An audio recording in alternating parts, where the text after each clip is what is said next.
Welcome back to Talk the Walk with me, Sarah Wong. I'm now with William McGoldrick, Nature Conservancy's Asia Pacific Regional Managing Director. Will, welcome to the show. Thank you for joining us. Thank you, Sarah. Thanks for having me. You were there when we're talking with Tony from Carbonless Asia. Do you have any response to what Tony have said?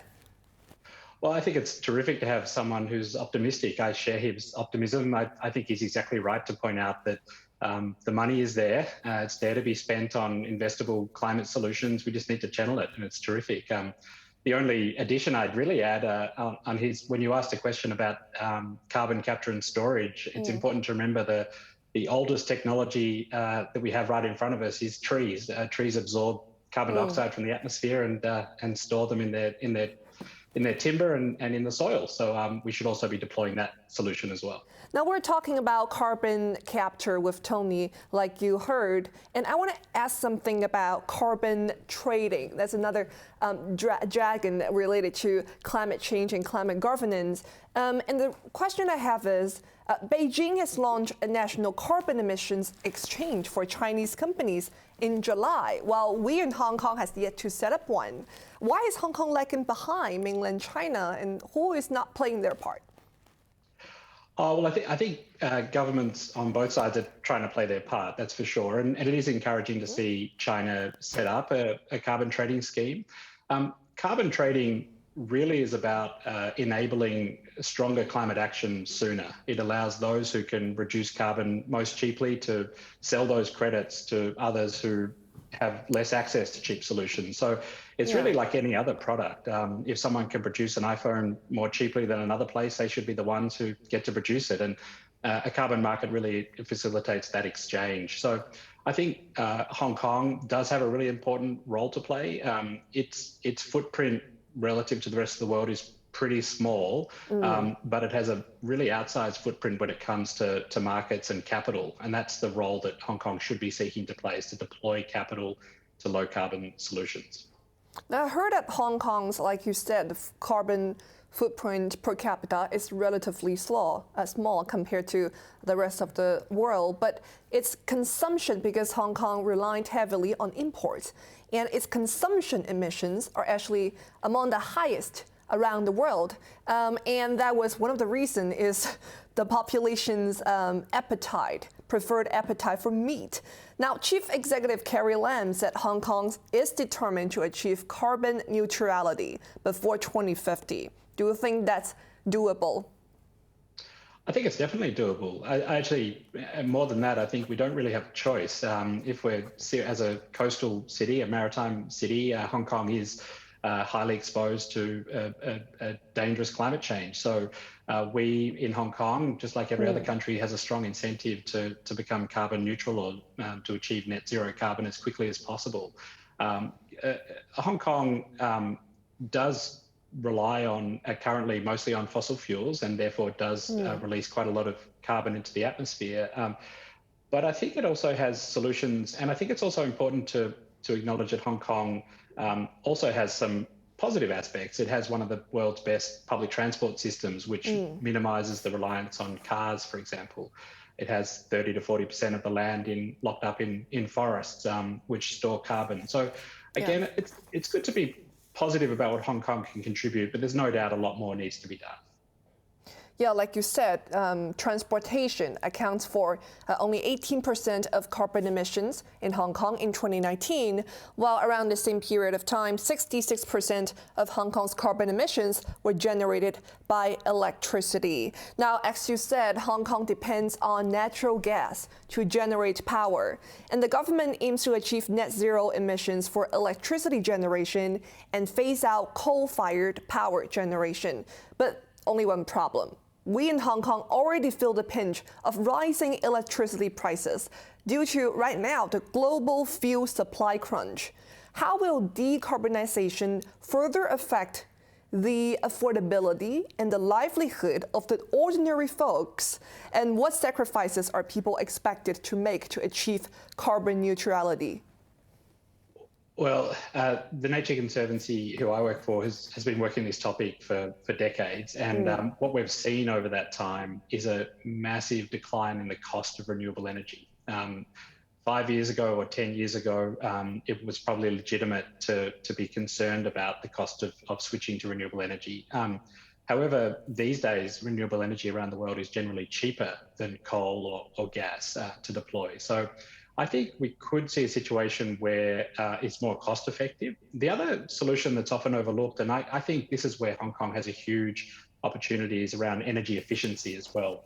Energy efficiency has a really positive economic return. It allows us to save money instantly.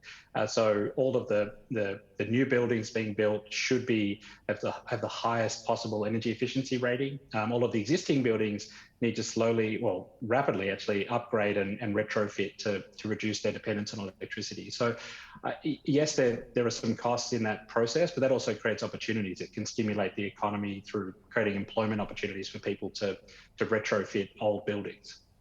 Is it a possibility for us in Hong Kong to be concerned about the reduction of energy security while we're having this transition to greener and renewable energy?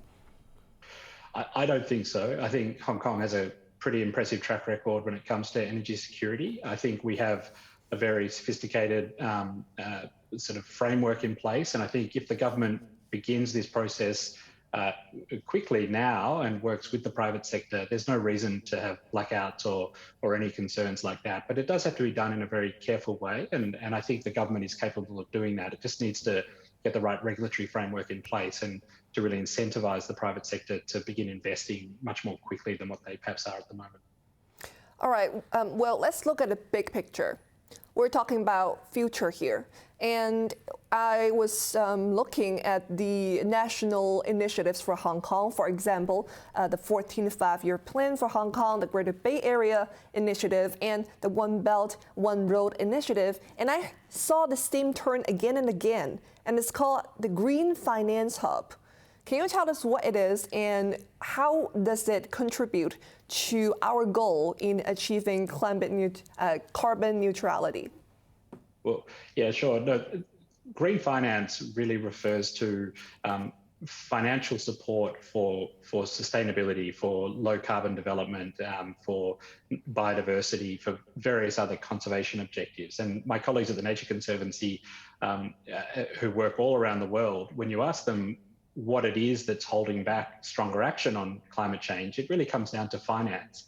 At the moment, the incentive for the private sector, sadly, is still to invest in things that cause damage to the environment, that pollute the environment. We need to turn that around. We need to turn it around so the incentive is to invest in clean technology, into natural climate solutions, into sustainable agriculture, etc. Those incentives will drive a lot of money into those solutions. And Hong Kong, I think, is really well placed, perhaps uniquely well placed, to be at the center of that. And that's what they're talking about when they talk about a green finance hub. Hong Kong is a place where people come to raise money. It's a place where people come to list their companies. Why not incentivize and attract those who are seeking to invest in a sustainable future to have their base in Hong Kong, to raise their money in Hong Kong? There's no reason why we can't do that. In fact, Hong Kong could probably do it better than anyone else because we've done it in the past. Hong Kong does it in a whole range of markets, and we can do it in the green market as well. How much progress did Hong Kong's made by today, for example, in achieving the vision that you just laid out, and will making the way towards that goal reduce or increase Hong Kong's competitiveness, and how? Well, here's a personal anecdote from my side. So I moved to Hong Kong about 4.5 years ago, and when I first arrived here, everyone from taxi drivers to the heads of the major banks, to be honest, were not particularly interested in green finance or sustainability. It wasn't top of the agenda, and I was sort of a little bit shocked. I thought, this is a little bit out of step with Europe and the US and elsewhere. In that time, that has changed dramatically. I can tell you that the heads of all the major banks, the heads of all the government departments are talking about this topic now. So I think that's anecdotal, I understand, but that's a pretty impressive change just in 4 short years. They're seeing this now rather than as a risk or a liability. They're seeing investment in nature, investment in renewable energy as a major opportunity. a new sort of opportunity to make money, and that's a good thing for them to be thinking like that, because we need them to start deploying the capital towards low carbon solutions. Now, on that note, if you have the opportunity to advise the government, to advise, for example, Environmental Secretary Wong, what would you tell them, and what is the best way, in your opinion, to increase the public awareness on environmental issues?